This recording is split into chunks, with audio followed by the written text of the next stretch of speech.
India actually ground के अंदर तो मैच जीता, but they lost much more on the international stage. Bharat ने सैबोटाज कर लिया है आईसीसी को भी। मुझे नहीं समझ आती कि आपने क्या टीम सिलेक्ट की हुई है। आपका जो कप्तान है उसकी T20s में जगह ही नहीं बनती। बॉलिंग आप रीड नहीं करते, कुलदीप यादव को आप रीड नहीं कर रहे थे। जो आपका ओपनर है 3 आउट कर रहा है, अच्छी बॉलिंग कर रहा है, जो आपका बॉलर है वो रन कर रहा है। तो ये तो आपका हाल है। एशिया कप के हाई वोल्टेज मैच में भारत ने पाकिस्तान को 7 विकेटों से शिकस्त दे दी। दुबई स्टेडियम में खेले जाने वाले मैच में पाकिस्तान ने टॉस जीतकर पहले बैटिंग करने का फैसला किया। ताहम पाकिस्तान की बैटिंग शुरू में ही लड़खड़ा गई। Top order out of order नजर आया।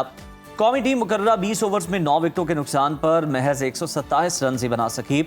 साहिबजादा फरहान 44 गेंदों पर 40 रन बनाकर नुमाया रहे, जबकि शाहीन शाह अफरीदी ने शानदार बल्लेबाजी का मुजाहरा करते हुए 16 गेंदों पर 4 छक्कों की मदद से 33 रन की नाकाबिले शिकस्त इनिंग्स खेली। लेकिन फिर भी पाकिस्तान हार गया। लेकिन पाकिस्तान की जो टीम है वो बैटिंग में भी बॉलिंग में भी हम देख रहे हैं कि नाकाम ही दिखाई दे रही है और भारतीय बल्लेबाजों के आगे बेबस नजर आ रहे हैं हमारे जो बॉलर्स हैं, बैटर्स हैं। जवाब में जी भारतीय टीम के बैटर्स ने जारहाना खेल पेश किया और 128 रन का हदफ जो है वो 16वें ओवर में सिर्फ 3 विकेटों के नुकसान पर पूरा कर लिया। जबकि भारत की जानिब से अभिषेक शर्मा और तिलक वर्मा ने जो है वो 31 रन बनाए। और इसके साथ साथ पाकिस्तान की हम बात करें वो तो मायूसी का शिकार ही नज़र आ रहे हैं और अवाम भी बहुत मायूस नज़र आ रहे हैं, क्योंकि बहुत ज़्यादा एक्सपेक्टेशंस थी और यही सोचा जा रहा था कि पाकिस्तान जीतेगा, लेकिन पाकिस्तान जीत नहीं सका। और 3 विकेटें जी साइम अयूब ने हासिल की। हमारे सारे के सारे बैटर्स या बॉलर्स जो हैं वो किसी भी तरह क्रीज पर चल नहीं पाए। चले हम तो मैच हारे, लेकिन अगर भारतीय प्लेयर्स की बात करें तो वो स्पोर्ट्समैनशिप में अगर देखें, स्पोर्ट्समैन स्पिरिट अगर उनका आप देखें तो उसमें वो फेल नजर आते हैं। मैच के इख्तिताम पर पाकिस्तानी खिलाड़ियों से जनाब मुसाफा तक नहीं किया। टॉस के मौके पर भी जब दोनों कप्तानों ने मुसाफे से गुरेज किया, भारतीय टीम के इस नामुनासिब रवैये पर पाकिस्तानी टीम मैनेजर ने बाकायदा एहतजाज रिकॉर्ड करवा दिया। भारतीय रवैये के खिलाफ कप्तान सलमान अली आगा ने तो इख्तितामी तकरीब में एहतजाजन शिरकत भी नहीं की। और अब नाज़रीन इसी तमाम तर सूरत हाल पर बात करने के लिए हमारे साथ मौजूद हैं स्पोर्ट्स तज्जियाकार डॉक्टर नुमान नियाज साहब। सर बहुत शुक्रिया आपके वक्त का। सबसे पहले तो हार जीत का तो तस्करा बाद में करेंगे, लेकिन ये जो भारत की जानिब से स्पोर्ट्समैन स्पिरिट को नजरअंदाज किया गया है और मैच के इख्तिताम पर हम देख रहे हैं कि जी कौमी टीम से हाथ नहीं मिलाया, जिस पर पाकिस्तान ने भी एहतजाज किया। भारतीय टीम के इस रवैये पर आप क्या कहेंगे? देखें जी, सबसे पहले तो thank you so very much for inviting me here.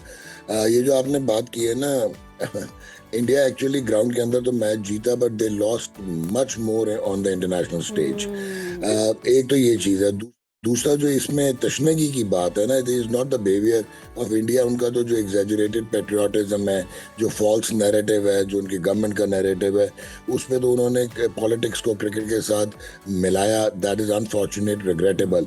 लेकिन आपको मैं बॉलीवुड को भी मिलाया आईसीसी की जो 2.1.11 क्लॉज है आईसीसी का कोड ऑफ कॉन्डक्ट का, उसमें बड़ा क्लियरली लिखा हुआ है कि lack of respect for opponents या failure to maintain positive atmosphere, ये पेनलाइज होना चाहिए। ये सजा है, इसकी बाकायदा पेनल्टीज हैं।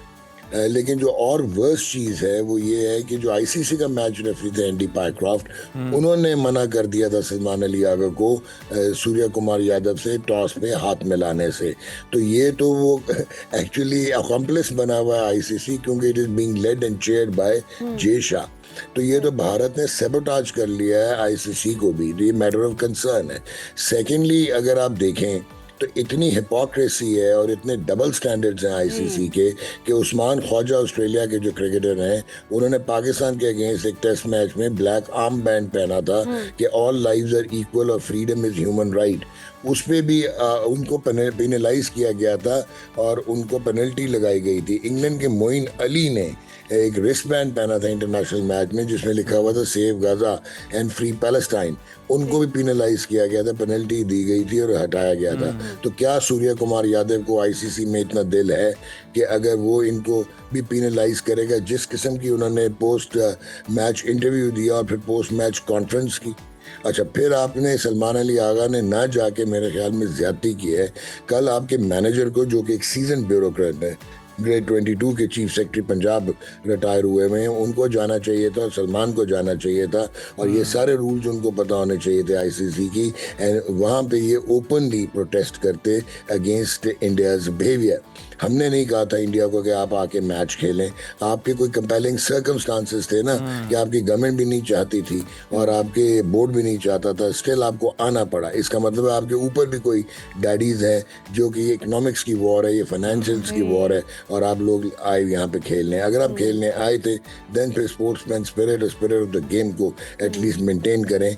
छोटे लगे हैं, बहुत छोटे लगे हैं इस बिहेवियर से। नुमान साहब, यहाँ पर वो फिल्म का डायलॉग याद आ रहा है, हार के जीतने वाले को बाजीगर कहते हैं, तो वो फिर पाकिस्तानी टीम यानी कि बाजीगर बन चुकी है। ऑब्वियसली इस लिहाज से तो बन चुकी है, लेकिन पाकिस्तान की तो टीम ही नहीं है। आप टीम की बात कर रही हैं। कल आपको नजर आया होगा कि 10 महीने दिल को बहलाने के लिए सर, दिल को बहलाने के लिए हम ये तो कह ही सकते हैं। चले आप दिल बहला लें, लेकिन अनफॉर्चुनेटली आपके प्लेयर्स का स्किल सेट भी नहीं है, फिर आपके प्लेयर्स का जो है कैपेसिटी नहीं है, फिर आपका जो आइटिनरियाँ बनाई गई हैं, मैं तो कहता हूँ कि आप कटारे में लेके आए जो आपके डायरेक्टर इंटरनेशनल ऑपरेशंस हैं पीसीबी के, कि आपने कभी अफगानिस्तान से, कभी बांग्लादेश से, कभी आइलैंड से, कभी वेस्ट इंडीज से मैच करवा दिए।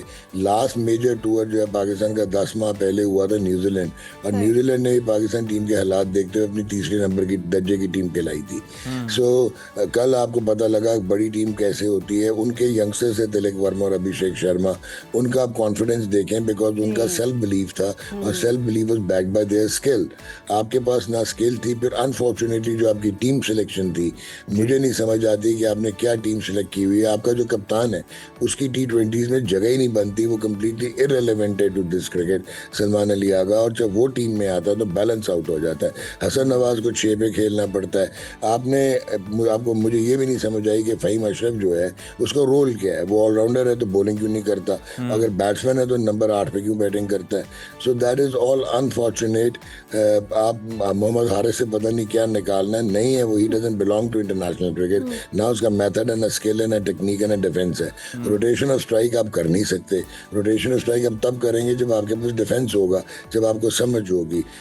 बॉलिंग आप रीड नहीं करते, कुलदीप यादव को आप रीड नहीं कर रहे थे, तो हाउ डू यू एक्सपेक्ट कि आप एक बड़ी टीम के अगेंस्ट जो परफॉर्म कर पाएंगे। अच्छा नुमान साहब, अगर देखा जाए तो टॉस का कितना किरदार था जो हमने जीत कर बैटिंग करने का फैसला किया, और क्या ये दुरुस्त था या नहीं। और दूसरा आपने देखा कि बॉलर्स जो हैं जनाब, अगर वो भी शाहीन शाह अफरीदी को हम मेंशन करना चाहेंगे, अगर वो भी कल अच्छी बैटिंग ना करते तो फिर हमारा हदफ क्या होता भारत।